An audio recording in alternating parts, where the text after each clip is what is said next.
Hace algunos años hubo un grande hombre de ciencia en el siglo XX. Él fue ni más ni menos el que planeó y llevó a cabo el proyecto del aterrizaje de la primera nave espacial en la Luna. Este hombre fue director de la NASA durante 25 años.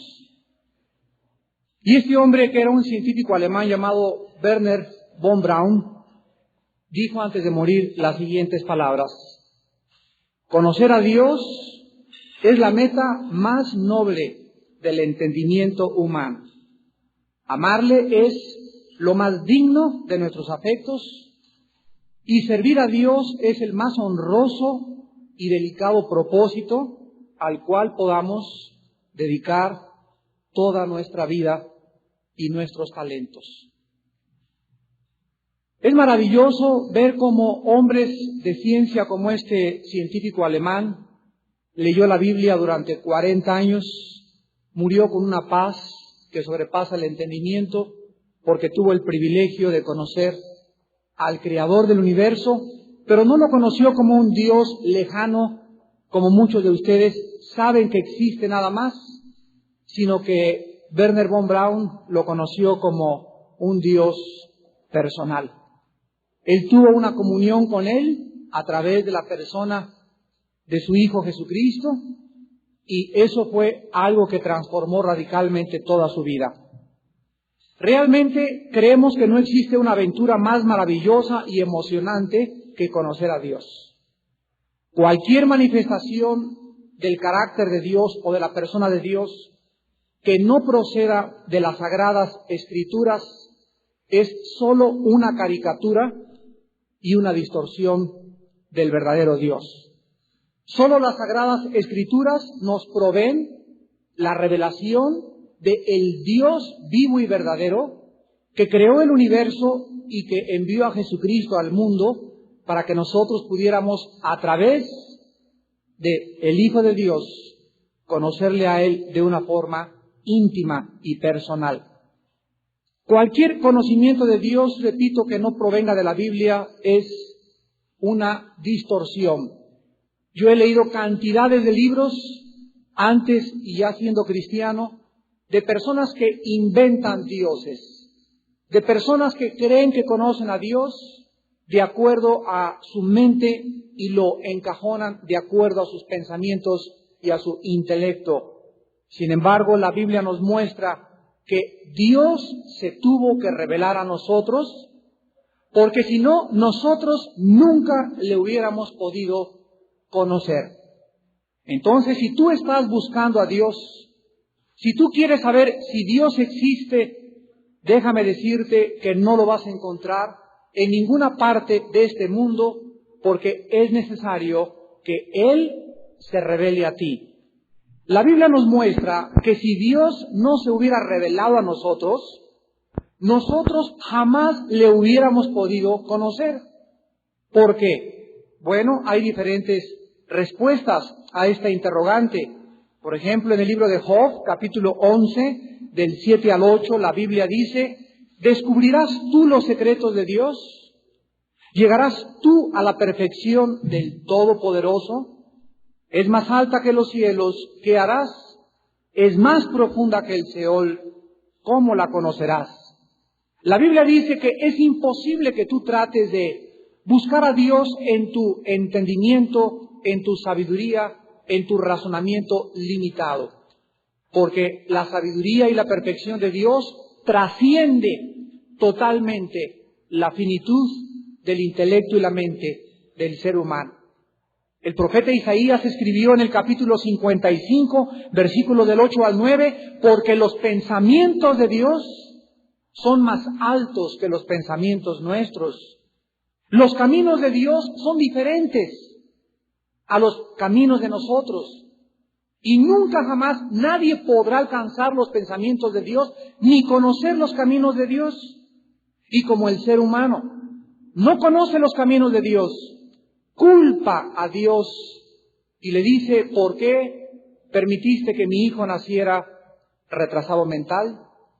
¿Por qué permitiste que el huracán arrasara poblados y millones de personas murieran? tragedia azotara nuestra casa y el hombre, por ignorar los caminos de Dios, comienza a hacer deducciones equivocadas de la existencia de Dios.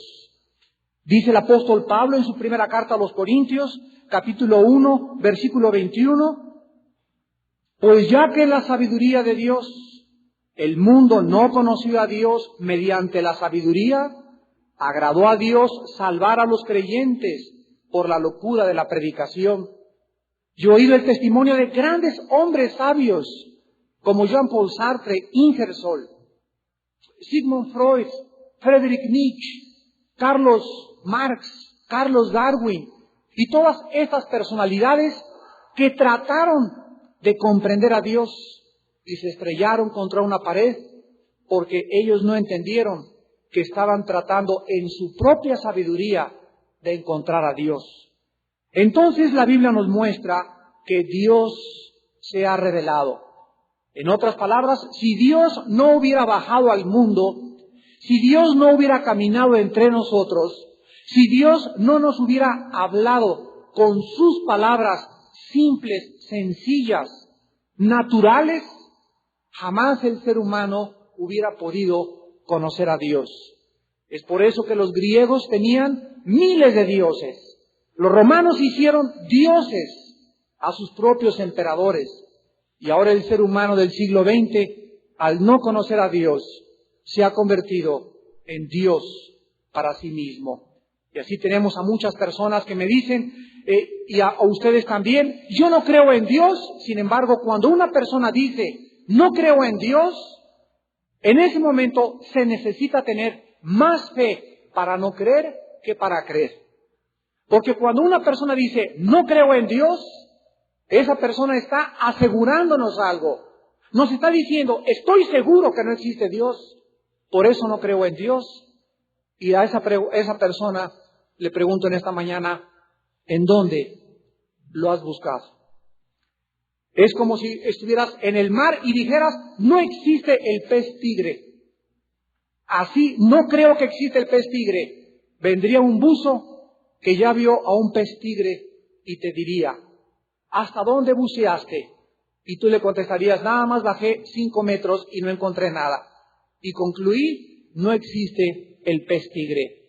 Es una necedad, es una irracionalidad el decir, no existe Dios, porque inmediatamente caes en una filosofía incoherente, donde tú no puedes demostrar en dónde lo has buscado y por qué no lo has encontrado.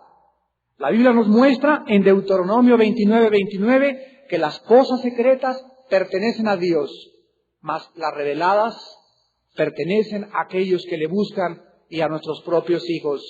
En otras palabras, hay misterios que el ser humano jamás podrá descifrar, porque tenemos que ubicarnos y entender que somos seres finitos, somos seres limitados, y el Dios creador es un ser ilimitado e infinito, y para comenzar a caminar con Él, es necesario que Él nos tome de la mano y que nosotros nos convirtamos como niños y que reconozcamos con humildad nuestra incapacidad y nuestra soberbia y permitamos que mediante la persona de su Hijo Jesucristo, Él nos comience a enseñar todos los misterios de la sabiduría y del conocimiento.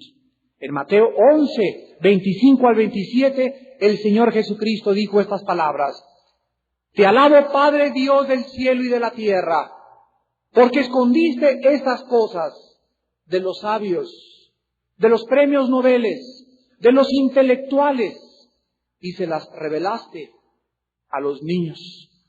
Las cosas de Dios no son reveladas a las personas muy inteligentes, aun cuando las personas muy inteligentes expanden más su inteligencia conociendo a Dios. Pero no se necesita que seas muy culto. Los pescadores que siguieron a Cristo eran hombres iletrados, eran hombres sin conocimientos intelectuales, y deliberadamente el Señor Jesús les escogió para que ellos pudieran avergonzar después a los sabios y a los entendidos, y pudieran, a través de su ingenuidad y de su ignorancia intelectual, prorrumpir en interrogantes con los fariseos, que más tarde decían: ¿de dónde han aprendido estos pescadores? Si son pescadores, cosas tan sabias, ¿cómo es posible que estos hombres ingenuos, deslustrados, como decía Cantinflas, e iletrados, hayan revolucionado por 350 años el mundo antiguo? Porque Jesucristo dijo: los misterios de Dios les son reveladas a las mentes humildes. La Biblia nos muestra también en Mateo 16, 17, que un día Jesucristo iba caminando con sus apóstoles y de repente les preguntó: ¿quiénes dicen los hombres que yo soy? Unos dijeron: pues dicen que eres el Che Guevara. Otros le contestaron: no, otros dicen que eres un grande gurú. Otros le contestaron: otros dicen que eres el maestro de la gran confraternidad universal. Y entonces Pedro se volteó a Cristo y le dijo: tú no eres ni el Che Guevara, ni el gran gurú, ni un grande iluminado, ni un gran Dios, sino que tú eres el Cristo, el Hijo del Dios viviente. Y en ese momento Jesucristo se volteó y le dice al apóstol Pedro: bienaventurado seas, Pedro, porque estas cosas no te las reveló carne ni sangre, sino mi Padre que está en los cielos. El apóstol Pedro, por una obra de iluminación divina, en un momento pudo conocer a Cristo como lo que Él era, Dios hecho carne.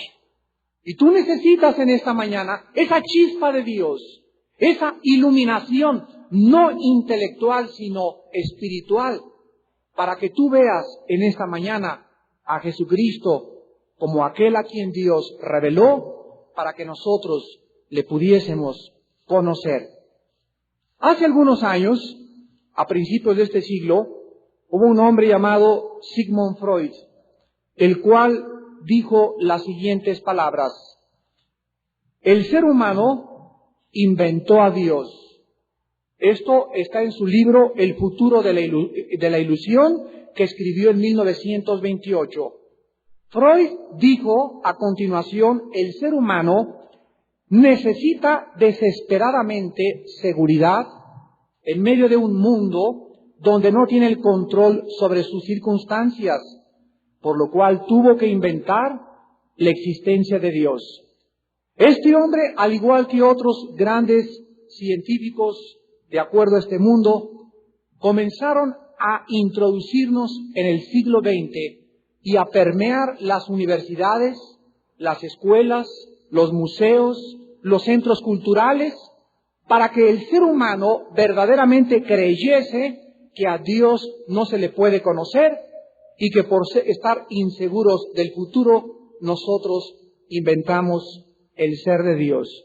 Sin embargo, el apóstol Pablo le contesta a Freud con 2000 años de anticipación en el libro de los Romanos, y el apóstol Pablo dice en el capítulo 1, versículo 19 al 21, porque lo que de Dios se conoce les es manifiesto, pues Dios se lo manifestó, porque las cosas invisibles de Él, su eterno poder y deidad, se hacen claramente visibles desde la creación del mundo, siendo entendidas por medio de las cosas hechas, de modo que no tienen excusa.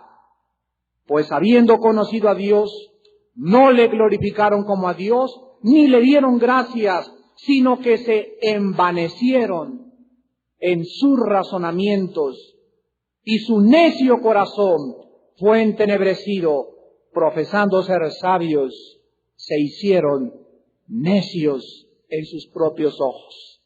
La Biblia nos muestra, pues, que Dios existe y que no es porque el ser humano haya estado temeroso del futuro, sino que simplemente al levantar los ojos en el cielo vemos un orden. Vemos un orden, un diseño. Y todo en el universo es como un reloj. La Tierra tiene un movimiento perfecto, se traslada alrededor del Sol en un tiempo perfecto. La distancia de la Tierra al Sol es perfecta. Un grado más de inclinación de la Tierra sobre su eje, no sería posible que pudiera existir la vida. El oxígeno de las plantas que producen, las flores que producen su aroma, las frutas que comemos, todo está armonizado y sincronizado. No es accidente. Filosóficamente, unos argumentos se llaman, dentro de la apologética cristiana, la apologética es la rama de la teología que se dedica a defender las verdades de la Biblia. Y dentro de la apologética encontramos, en primer lugar, el argumento teleológico. La palabra teleos en el griego significa completo o acabado. La palabra logos o lógico significa un razonamiento completo. Y este argumento nos presenta la siguiente defensa. Cuando cualquier ser humano camina por un desierto y se encuentra un motor de un Volkswagen con el carburador y las bujías y el radiador y todo lo que el motor tiene, ¿cuántas probabilidades existirían para que este ser humano dijera: las arenas del desierto formaron el motor del Volkswagen? ¿Cuántos de ustedes, al encontrarse un reloj, a lo mejor nunca fuiste a la escuela ni has entrado a la civilización, pero el más salvaje de los salvajes, al encontrarse un reloj tirado en la selva, nunca podría argumentar: este reloj se formó o lo hizo Chita? El argumento teleológico nos muestra que detrás de un diseño y de un orden, tiene que haber un diseñador y alguien que puso en orden lo que nosotros conocemos, porque científicamente no es posible que del desorden surja el orden. Esto va en contra de la primera y la segunda ley de la termodinámica, que es la base de todas las ciencias. No puede del desorden surgir el orden. Es como si tomaras un diccionario Larousse y recortara las páginas de la A a la Z y las pusieras enfrente de un ventilador y el ventilador las hiciera así como remolino y de repente esperaras a que el tiempo pusiera en orden el diccionario Larousse. Tenemos en segundo lugar el argumento moral. Todos los seres humanos tenemos dentro de nuestra conciencia el bien y el mal. Las tribus más salvajes, los jíbaros, los aucas, no me importa a qué civilización puedas mencionar, hemos sabido que matar es malo, adulterar es malo, la virginidad de las mujeres es el tesoro más grande que una mujer pueda tener. Sabemos que la traición, la conspiración en los salvajes más salvajes se castiga con la pena de muerte. ¿Quién puso en el ser humano esta dualidad entre el bien y entre el mal? ¿Y por qué el mismo ser humano castiga el mal y premia el bien? ¿Quién inventó las cárceles? ¿Quién inventó que necesitábamos un cuerpo de policía y de soldados en cada nación y en cada lugar para protegernos de aquellas personas maleantes o destructivas que amenazan el orden de la sociedad? Si nosotros tenemos en la conciencia castigar el mal y premiar el bien, ¿cuánto más el Dios del universo, el Dios creador, ha dicho: la paga del pecado es la muerte? Es pues este Dios moral que existe en su trono sentado, el que puso dentro de nosotros este principio entre el bien y entre el mal. Y es el Dios de la Biblia el que nos dice: prepárense para encontrarse algún día ante el juicio con tu Dios. Tenemos también el argumento cosmológico. El argumento cosmológico es el argumento de causa o efecto. Científicamente todos sabemos que todo efecto tiene una causa. Y nosotros vemos que la causa de un espacio infinito tiene que ser infinita. La causa de la eternidad tiene que ser eterna. La causa del continuo movimiento tiene que ser poderosa. La causa de la complejidad, analicen ustedes en el microscopio una célula, una gota de sangre, una gota de agua, un pétalo de una rosa. Examinemos las cosas más pequeñas de la vida y la complejidad que existe es asombrosa, trasciende nuestra comprensión. Esta complejidad que existe en las cosas macroscópicas y microscópicas, lo mismo nos habla de que tiene que haber un diseñador ante estas maravillas, donde nosotros vemos cómo ahí en el agua se mueven miles de partículas y de seres minúsculos, microscópicos. En la sangre encontramos un grupo de partículas llamadas glóbulos blancos que son y tienen órdenes. ¿Quién dirige a los glóbulos blancos? ¿Quién les dice cuando yo sufro una cortada que se agrupen alrededor de la cortada y que como soldados comiencen a pelear e impedir que las bacterias y otros microbios invadan mi organismo? ¿Quién les da órdenes a los glóbulos blancos? ¿Quién les da órdenes a las neuronas del cerebro? ¿Quién le dice a las moléculas del átomo que los protones y los electrones continúen en movimiento? Damas y caballeros, la ley de causa y efecto nos muestra que detrás de la complejidad y del continuo movimiento tiene que haber un diseñador y un poder sosteniendo la materia molecular. La causa de la conciencia tiene que ser personal, la causa de los valores éticos tiene que ser personal, y por eso encontramos detrás de estos argumentos cosmológicos que podemos demostrarles a ustedes que la peor necedad que existe es negar que alguien se encuentre detrás de una creación sobrenatural y maravillosa que nos rodea. Hace algunos años, un ateo estaba al borde de la muerte y comenzó a llamar y a gritarle a Dios diciendo: ¡Oh Dios! Si existes en este momento, te necesito. Otra persona se acercó y le preguntó a este ateo: oiga, pero si usted, señor Voltaire, nunca ha creído en Dios, ¿por qué a la hora de su muerte le pide ayuda? Y el gran ateo Voltaire, de acuerdo a las palabras de la persona que le estuvo cuidando durante 6 meses en su agonía antes de morir, Voltaire dijo antes de morir: bueno, si no existe un Dios, debe haber un Dios para los momentos en que estoy pasando.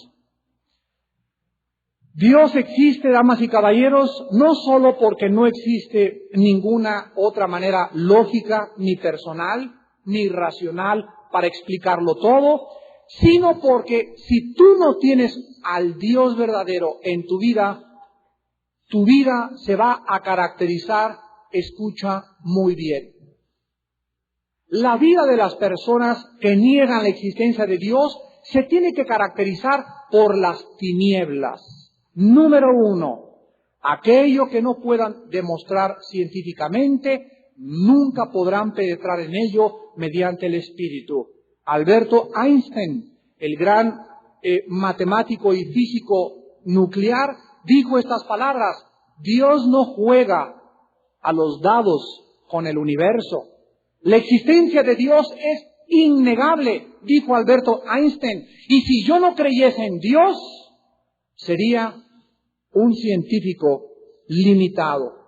Les quiero citar algunas frases de algunos ateos, los más famosos que han existido, para que vean ustedes que la negación de Dios nos guía después de la confusión y las tinieblas, nos guía siempre, te guía a la desesperación. Decía Voltaire también: toda la humanidad es una masa de horribles criminales desafortunados, y el planeta no contiene más que cuerpos muertos. Hubiera deseado nunca haber nacido. El gran Renan, otro ateo, dijo: vivimos en el perfume, de un envase vacío. G. Wells escribió, no existe ninguna salida, ni alrededor, ni a través de la nada. Todo en la vida es un caos y vivimos un final. Roberto Ingersoll citó en su libro, la vida es un velo angosto entre el pico de dos eternidades. No miremos en vano, es un desperdicio mirar más allá de la vida. Mientras más gritemos, la única respuesta será el eco de un lloro amargo y desesperado. Bertrand Russell escribió, el ser humano es la causa que no tuvo ninguna previsión. Su vida, sus temores, su crecimiento, sus esperanzas, sus creencias no son sino el solo accidente de una colocación de átomos. Todo el heroísmo, las virtudes y los sentimientos humanos se quedarán solos en una tumba fría y seca. Y finalmente, el gran padre del existencialismo francés, Jean-Paul Sartre, dijo antes de morir, la vida es una náusea. La desesperación rige y controla al ser humano. No hay causa ni propósito para la vida fuera de la causa y el propósito que encontremos dentro de nosotros mismos. Damas y caballeros, todos los ateos, sin ninguna excepción, se caracterizan por la desesperación. Avanzan en la vida y prueban las mujeres, prueban la cultura, prueban la literatura, prueban el dinero, prueban los viajes, investigan en sus mentes limitadas. Y cuando sus mentes limitadas no alcanzan a comprender a Dios, se estrellan contra una barrera, se estrellan contra una barda, y como Jean-Paul Sartre dice en su libro El Muro, no existe nada más que la desesperación. Veamos nosotros, en contraste a los pensamientos ateos, los pensamientos de los que conocieron a Dios. El rey David escribió en el Salmo 23, aunque ande en valle de sombra y de muerte, nunca tendré miedo porque tú estarás conmigo. Vean ustedes los grandes contrastes. Vean ustedes cómo la existencia de Dios y el conocimiento de Dios transforma nuestra vida y nos libra del temor. El apóstol Pablo en su segunda carta, en el capítulo 4, del 7 al 8, escribe, he peleado la buena batalla, he acabado la carrera, he guardado la fe, por lo demás me está guardada la corona de justicia, la Señor juez justo en aquel día, y no solo a mí, sino también a todos los que aman su venida. He aquí un hombre en el preámbulo del Coliseo romano, un hombre a punto de ser echado a las fieras, y no gritó como Sartre, ¡qué desesperación, me van a comer los leones! Aquí acabó mi vida. No el apóstol Pablo, como los cientos de cristianos que fueron arrojados a ese coliseo cuando se enfrentaron a las fieras romanas del circo de Nerón, sabían que Jesucristo había resucitado, que esta vida no lo era todo y que les esperaba la eternidad. ¿Por qué lo sabían? Porque el Dios Creador se había revelado en Jesucristo de una forma privada e íntima en sus corazones. Qué maravilloso es caminar en la vida siempre con esa esperanza que estamos como peregrinos rumbo a la eternidad. Nuestra patria, nuestra ciudadanía no está aquí en la tierra, somos peregrinos. Y Dios nos ha dado una sola vida para que le conozcamos. El Señor Jesucristo dijo, yo soy la resurrección y la vida. El que cree en mí, aunque esté muerto, volverá a vivir. Y todo aquel que vive y cree en mí, no morirá eternamente. Damas y caballeros, el cristianismo no es una religión. El cristianismo es una relación. El cristianismo no es inscribirte o firmar una solicitud en un club. El cristianismo no es querer ciertas reglas. El cristianismo es una persona viva, es una relación orgánica, dinámica con el Hijo de Dios. Tú puedes ser católico sin ser cristiano, tú puedes ser protestante sin ser cristiano, tú puedes ser mormón o testigo de Jehová. Tienes una religión, formas parte de una organización, pero tienes que formar parte del organismo de Cristo. Necesitas descubrir a Cristo dentro de ti para que Jesucristo en tu corazón se manifieste y comiences a tener una relación íntima con su persona resucitada. Hasta que tú no tengas ese encuentro personal con Cristo, hasta que tú no lo pruebes en tu vida, no dejarás ni pasarás de ser una persona religiosa.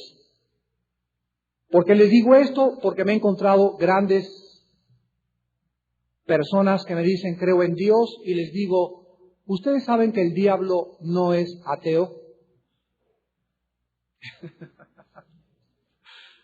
No vengo a decirles crean en Dios, sino crean a Dios.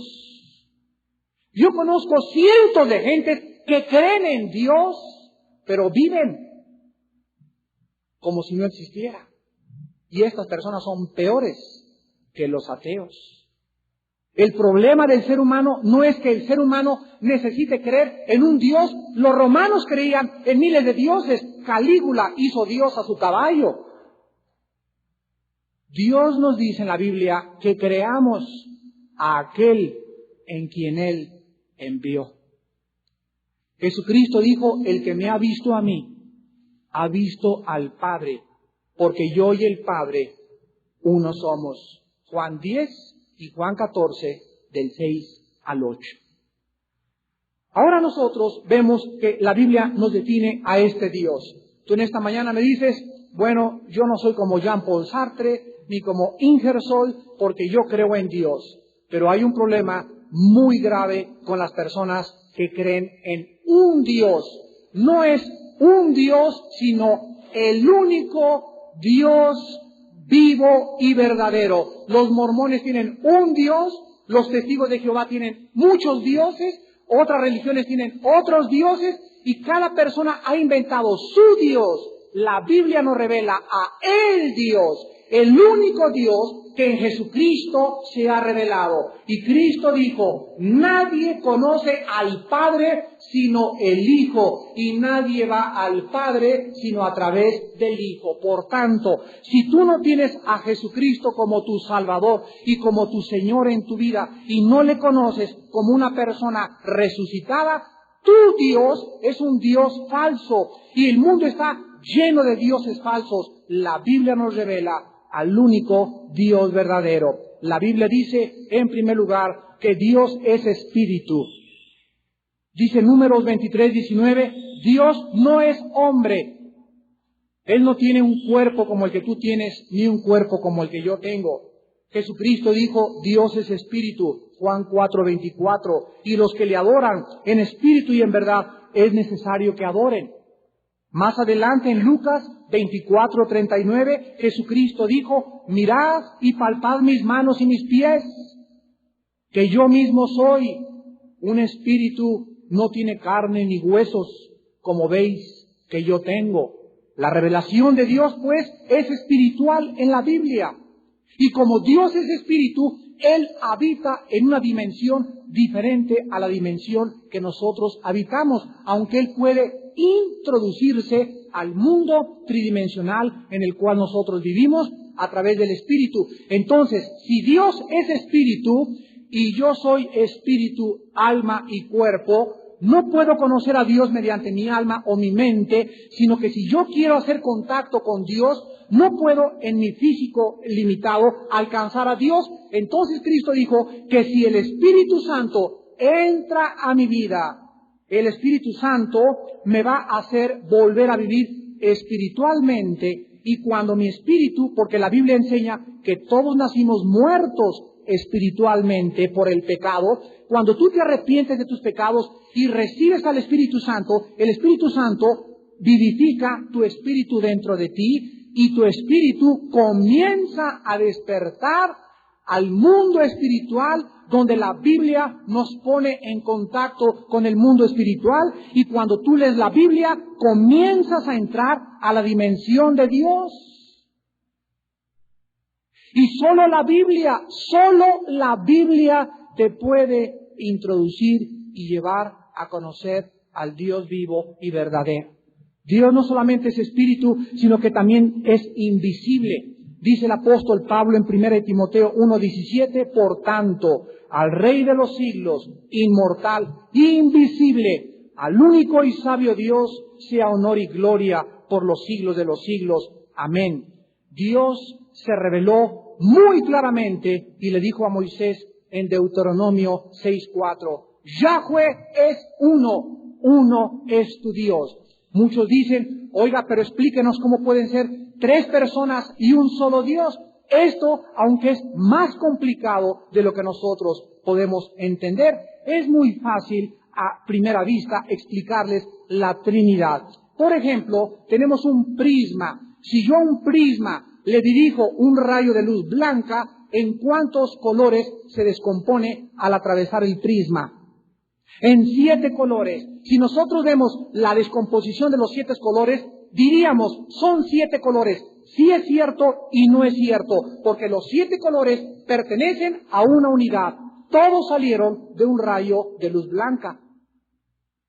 Si tú tienes la composición molecular del agua, H2O, encontramos que el agua se manifiesta en 3 manifestaciones. Es sólida, es líquida y es gaseosa. Si yo tengo un pedazo de hielo, es H2O, en líquido y en gas. Entonces tenemos aquí una materia molecular descompuesta en 3, manteniendo la esencia.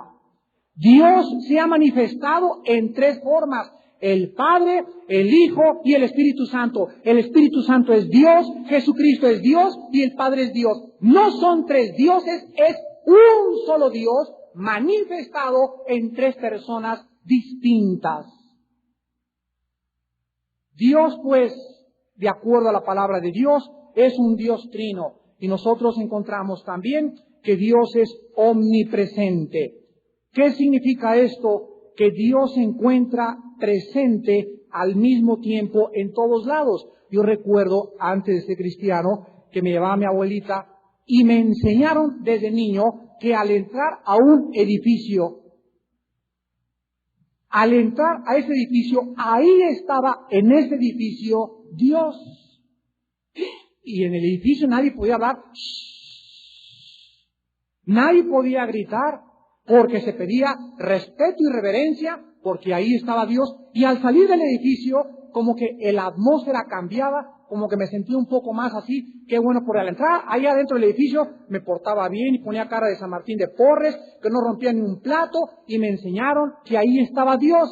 Sin embargo, la enseñanza de las Sagradas Escrituras es diametralmente opuesta a las tradiciones de los hombres. El apóstol Pablo, en el libro de los Hechos, versículo 24 al 27, nos dice las siguientes palabras: el Dios que hizo el mundo y todas las cosas que en él hay, siendo Señor del cielo y de la tierra, no habita en templos hechos por manos humanas.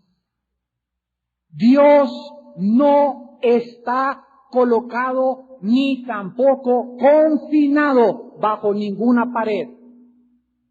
Dios no habita en templos hechos por manos humanas, versículo 25, ni tampoco es honrado por manos de hombres como si necesitara de algo, pues Él es quien da a todos vida y aliento y de todas las cosas, y de una sangre ha hecho todo el linaje de los hombres para que habiten sobre la faz de la tierra, y les ha prefijado el orden de los tiempos y los límites de su habitación.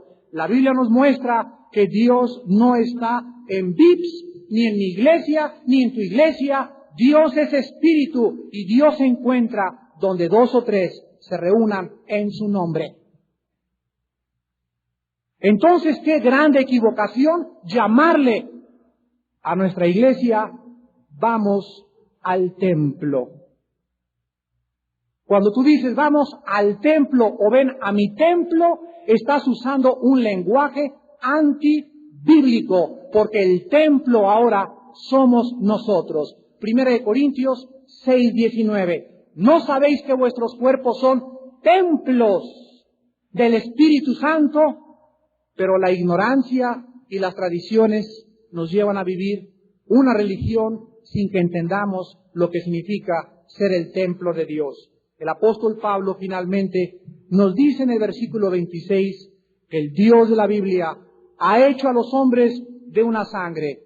Damas y caballeros, ¿por qué las personas que creen que venimos de chita, cuando alguien necesita una transfusión de sangre, no le transfunden sangre de chita? Pregúntaselo a tu doctor o a tu médico.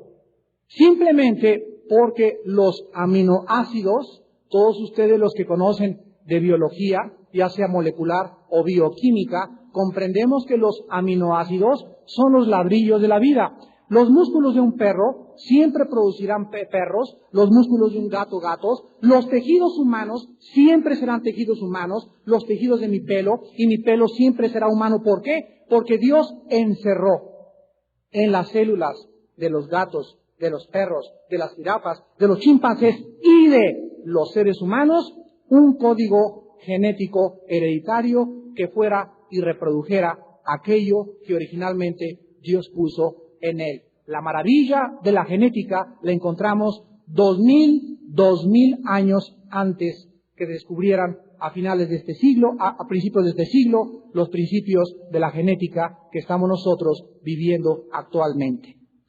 De una sola sangre, dice la Biblia, hace 2000 años escrito esto. Dios hizo a todos nosotros.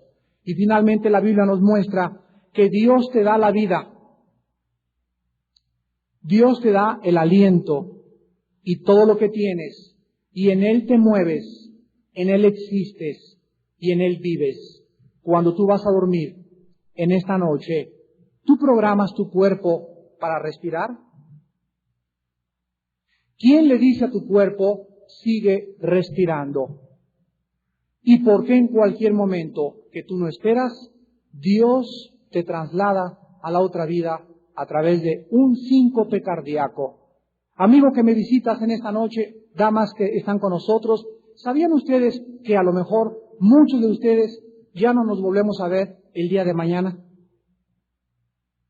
Tú puedes dejar de existir, no importa que ayer te dijeron en el sanatorio Los Ángeles, mire señor Pompidou, usted está bien de la sangre, sus dientes parecen de Robert Taylor, su pelo, Rambo se queda chiquito con él, tiene usted cara de artista de cine, está usted fuerte, grandote, viril, lleno de salud. Mira, señora Richelieu, usted tiene vida para muchos años más, se parece a Elizabeth Taylor, no tiene usted ningún problema, y sin embargo, nosotros creemos que por el diagnóstico médico viviremos más, pero se nos olvida. Damas y caballeros, qué necedad, qué absurdez e irracionalidad es vivir para esta vida nada más, como un animalito, para hacer dinero, para el placer, venir de las tinieblas, vivir en tinieblas y regresar a las tinieblas por toda la eternidad. La Biblia dice, Dios envió a su Hijo Jesucristo a morir en una cruz por nuestros pecados, porque nosotros nunca hubiéramos podido pagar por nuestros pecados. Cristo en la cruz del Calvario llevó tus pecados y mis pecados, tu juicio y mi juicio, tu maldición y mi maldición, tu infierno y mi infierno. Y Dios te regala este perdón gratuitamente. Dice Romanos 3, 23 al 25, justificados gratuitamente. No tienes que hacer buenas obras para la justificación. Después de la salvación vienen las buenas obras, pero a través de las buenas obras nadie puede recibir la salvación. Y Dios te ofrece en esta mañana las manos taladradas y perforadas de Jesucristo. Y Jesús dice, he aquí vengo pronto y mi galardón conmigo para recompensar a cada quien según su obra.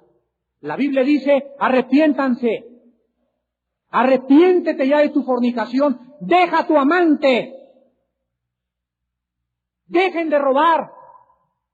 Dejen de ver pornografía. Dejen de traficar. Dejen de evadir impuestos. Ustedes son seres humanos responsables, morales, y algún día vamos a dar cuentas a Dios. Tú puedes abandonar a tu esposa y a tu hijo en esta mañana. Haz lo que quieras, dice Dios. Vete con tu amante, vete a España, vete a Tequesquitengo, deja a tus hijos, abandona a tu familia, pero te vas a encontrar con el juicio. Y tus pecados te tienen que alcanzar tarde o temprano. Mujer vanidosa que me escuchas, viviendo en vanidades ilusorias, ya deja tanto de invertir en joyas y en pintarte tanto y en tantos viajes y en que tu cougar y que si que el otro y que te vas a España y que te vas a Europa y con tus amigas. El otro día me encontré una conversación ahí en unos baños de vapor, puras mujeres de 50, 60 años platicando de sus galanes. Es un degeneramiento, es una inmoralidad donde todo el mundo quiere solamente vivir superficialmente. ¡Qué vana es la vida del hombre! Nada más platican de eso, del sexo, de las joyas, de los negocios, de la casa que su esposo le acaba de comprar. No solo de pan vive el hombre, entendámoslo, no somos animalitos, hay un propósito más profundo por el cual vivir y es Cristo Jesús. Y Dios te manda en esta mañana que te arrepientas de tu vida tan vana, tan hueca, tan vacía, tan ilusoria y tan irracional que has vivido tal vez a esta mañana. Tú puedes salir en esta mañana por esa puerta diferente a como entraste. Un mensaje como este ha cambiado la vida de millones de personas alrededor del mundo. Cambió mi vida hace 20 años. Cambió la vida del licenciado Torres que escuchamos cuando entró a oír la palabra de Dios. Y así ha cambiado la vida de muchos de ustedes que vinieron y nunca se esperaban el mensaje de la salvación en Cristo Jesús. Y sin embargo Dios, en su infinito amor y en su misericordia, te ha concedido. La persona que te invitó a este desayuno no fue un accidente. Dios había estado desde hace mucho tiempo tratando de hablarte. Y a muchos de ustedes Dios les ha hablado por última vez. No endurezcan su corazón. Dios existe. Dios se ha revelado. Dios es Jesucristo hecho carne. Y en esta mañana está en medio de nosotros en espíritu y en verdad. Esperando que tú abandones tu vida y te vuelvas a Él, el cual te está esperando con los brazos abiertos para perdonar tus pecados gracias a la sangre derramada de Jesucristo en la cruz del Calvario. Les pido que por unos instantes inclinemos nuestra cabeza por unos segundos. Así con tu rostro inclinado, la Biblia dice también que Dios es un Dios santo. ¿Quién como tú, oh Jehová, magnífico en santidad? Y los serafines en el cielo decían, santo, santo, santo, Jehová de los ejércitos. Toda la tierra está llena de tu gloria. Santo y temible es el nombre de Dios. No hay santo como Jehová, porque no hay ninguno fuera de ti. Sean santos, dice la Biblia, como el Dios de la Biblia es santo también. Y sin santidad nadie podrá ver a Dios. En esta mañana, ustedes que nos visitan por primera vez, o tal vez ya has venido anteriormente a otras conferencias, tú tienes en esta mañana que hacer la paz con Dios. Tienes que reconciliar tu vida con Dios. Tienes que creer a Dios. No solo creer en Dios, sino lo que Él ha dicho acerca de la persona de su Hijo Jesucristo. Y Jesucristo dijo, nadie va al Padre si no es por mí, porque Él es el camino, la verdad y la vida. ¿Qué tengo que hacer, me preguntarás, para hacer la paz con Dios esta mañana? ¿Para comenzar una nueva vida? ¿Para traer a mi vida propósito y razón? ¿Para salir de la desesperación y de las tinieblas? Número 1, arrepiéntete. Arrepiéntanse de sus pecados. Reconoce que has vivido lejos de Dios. Reconoce que no puedes seguir viviendo la vida que llevas.